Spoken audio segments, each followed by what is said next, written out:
you. And does PRD have any message for the Filipino people now that May 12 election are fast approaching? He asked for calm and restraint. He knows that there are elections in the offing. He knows that the people are very interested in his welfare. And he also knows that there is a tendency, perhaps, for people to get excited and not to respect the judicial process. He insists that the judicial process be respected, that there be no interference in that at all. Thank you, Attorney. And Attorney, how do you respond to the ICC judge's rejection of your proposal? Do you believe it undermines the rights of the accused in any way?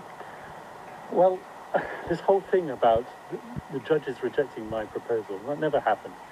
All that happened was that there were two activist victims representatives by the names of Joel Butian and Christina Conti, who made all sorts of assertions in the press that I had asked to restrict victims' participation in the process by limiting the ID documents that could be used.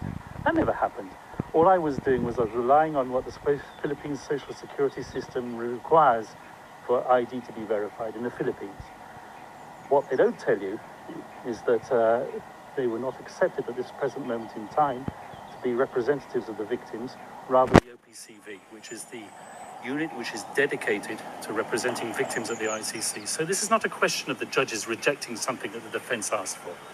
This is a response that the defense made to the VPRS, which is the internal court unit which is responsible for assessing victims' applications. That's all we did. We made observations.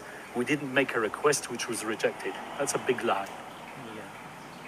So do you think the ICC sets dangerous precedent by relaxing documentary requirements, particularly in highly politicized cases like this? Once again, this whole issue of it being a dangerous precedent is not something that we created. It's something that's in the minds of Joel Butian and others.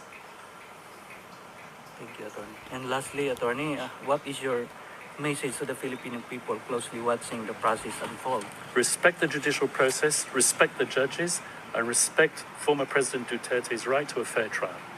Thank you, sir. Thank you. Thank you so much. Attorney, can I ask another one? Sir, may we ask if you have already applied for PRRD's interim release?